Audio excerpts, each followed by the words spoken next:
रिद्धि सिद्धि मांगो नहीं, मांगो तुमसे ये निस दिन दर्शन साधका, कहे कबीर मोहे दे। नमस्कार सभी को। जैसे कि पहले भी हमने मन मंदिर चैनल के माध्यम से जाना था सत्संग का अंग भाग 8। अब हम जानेंगे सत्संग का अंग भाग 9। प्रश्न: शास्त्रों में संतों के दर्शनों का बड़ा महात्म लिखा है, इस पर भी कुछ व्याख्या होनी चाहिए कि इस से प्राणी को क्या क्या फल मिलते हैं। उत्तर: पीछे लिखा जा चुका है कि जिस मनुष्य के अंदर जैसे विचार होते हैं वो इसके रंग रूप और चारों ओर अपना अक्ष जमा लेते हैं, बल्कि उसके शरीर के चारों तरफ अपना मंडल बनाए रखते हैं। और जो मनुष्य उसकी संगति में रहता है या उसके रूप को ध्यान से देखता है तो वो विचार उसके अंदर भी समाने लगते हैं। बुरे विचारों का प्रभाव बुरा होता है और अच्छे विचारों का प्रभाव अच्छा होता है।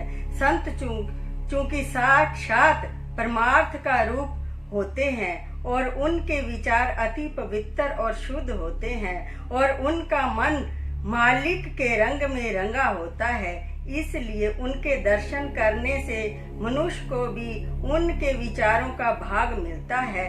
फिर बार बार दर्शन करने और उनके रूप का ध्यान करने से उनकी पवित्र बिजली प्राधान के रूप में सामने आने लगती है। और जैसे उनके वचनों के सुनने से मनुष्य की रूप पवित्र होती है, वैसे ही उनके रूप को देखने, चरणों को छूने और फल फूल भेंट चढ़ाने तथा और सेवा करने से भी वही दशा उत्पन्न होती है। यह उनके दर्शन का फल होता है। और सत्संग केवल वचन सुनने को ही नहीं कहते, किंतु यह सारी बातों का उसमें मिली होती है। संगत जिसकी भी जाए वो अपना प्रभाव दिखाती है, तो फिर महापुरुष गुरु और सच्चे साधु की संगत की तो बात ही क्या है, उसकी महिमा कौन वर्णन कर सकता है। दर्शन कीजिए साधका दिन में कई कई बार, आंसू जा जा मेह जीऊं बहुता कहे उपकार।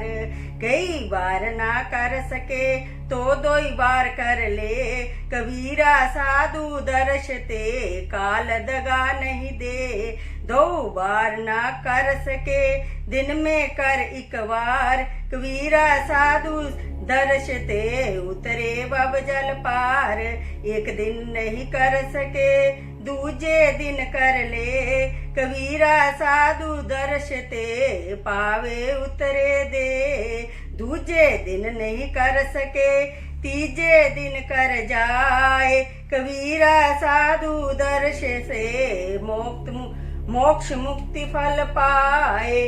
तीजे चौथे ना करे बार बार कर जाए, जा में विलंब न कीजिए कहे कबीर समझाए। बार बार नहीं कर सके पक्ष पक्ष कर सोए, कह कबीर 10 का जन्म सफल तब होए। पक्ष पक्ष नहीं कर सके मास मास कर धाए, जा में देर न कीजिए कहे कबीर समझाए। मास मास नहीं कर सके सटे मास अलबत, जा में ढील न लीजिए कहे कबीर अवगत। छठे मास ना कर सके 12 दिन कर ले, कहे कबीर वो भगत जन समय चुनौती दे। बरस दिना नहीं कर सके ताको लागे दोष, कहो कबीर वो जीव सो कभी न पावे मोक्ष। अर्थ साफ है, परंतु फिर भी संक्षेप रूप में कर दिया जाता है। कबीर साहब फरमाते हैं, साधु का दर्शन दिन में 1 बार करना चाहिए।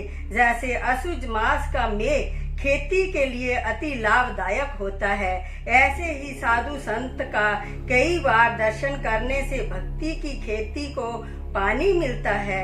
फिर कहते हैं, यदि कई बार न कर सके तो दिन में 2 बार अर्थात प्रातःकाल और सायंकाल करे। ऐसे प्राणी को फिर काल धोखा नहीं देगा। यदि 2 बार भी नहीं कर सकता तो 1 बार कर ले। ऐसा प्राणी भी संसार सागर से पार हो जाएगा। यदि वो दिन में 1 बार भी नहीं पहुंच सकता तो कम से कम दूसरे दिन तो जा सके। ऐसे मनुष्य को भी उत्तम ही समझना चाहिए। अगर दूसरे दिन भी कर सकता तो फिर तीसरे दिन जा करे। ऐसा जीव भी मुक्ति का अधिकारी समझना चाहिए। और यदि तीसरे चौथे दिन भी उसके पास समय नहीं है तो 7वें दिन दर्शन करने में तो बिल्कुल देर न करे। यदि वो 7वें दिन भी संतों के दर्शन के लिए पहुंच नहीं सकता तो 15वें दिन सही। ऐसा मनुष्य भी अपने जन्म को सफल कर लेगा। और यदि 15वें दिन उसे समय नहीं मिल सकता तो महीने भर में सही, परंतु इसमें तो बिल्कुल ढील नहीं करनी चाहिए। लेकिन अगर किसी कारण से महीने भर में भी समय नहीं मिलता तो फिर 6ठे मास अर्थात 6वें महीने तो अवश्य पहुँचे। कबीर साहब कहते हैं कि इसमें कंचित मात्र का आलस नहीं करना चाहिए। लेकिन अगर 6ठे मास भी उसे दर्शनों का अवसर नहीं मिल सकता तो भाई 12 उपरांत तो फिर आखिरी हद है। तो सत्संगी साल में 1 बार भी दर्शनों के लिए नहीं पहुंच सकता, उसको दोष लगेगा, वो कसूरवार है। क्योंकि यदि वो वर्ष दिन में भी समय नहीं निकाल सकता तो फिर निकाल भी कब सकता है। ऐसे प्राणी को भक्ति मुक्ति का भाग नहीं मिलेगा। यह महिमा साधु के दर्शन की है तो फिर गुरु के दर्शन की तो बात ही क्या है। उसकी महिमा तो अनंत और अपार है। जब साधु के दर्शन की इतनी आवश्यकता समझी गई है तो फिर गुरु के दर्शन की कितनी जरूरत होनी चाहिए। जो सत्संगी बरस में 1 बार भी गुरु के दर्शनों को नहीं पहुंच सकते उनकी उन्नति कठिन है। हाँ, जिनके मन की तार गुरु के चरणों के साथ जुड़ी हुई है उनकी तो बात ही कुछ और है। इसलिए जिनको भक्ति की इच्छा है उनके लिए यह 2 चीजें हैं, एक गुरु का दर्शन और दूसरा गुरु का सत्संग।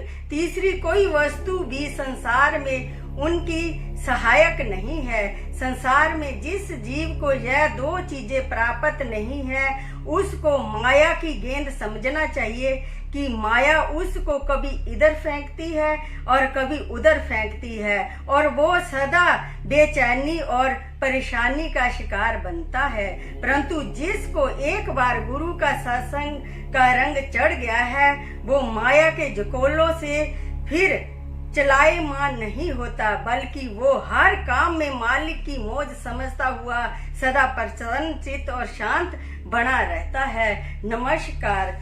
आगे हम जानेंगे नाम का अंग। दासों की दास सुमन शर्मा।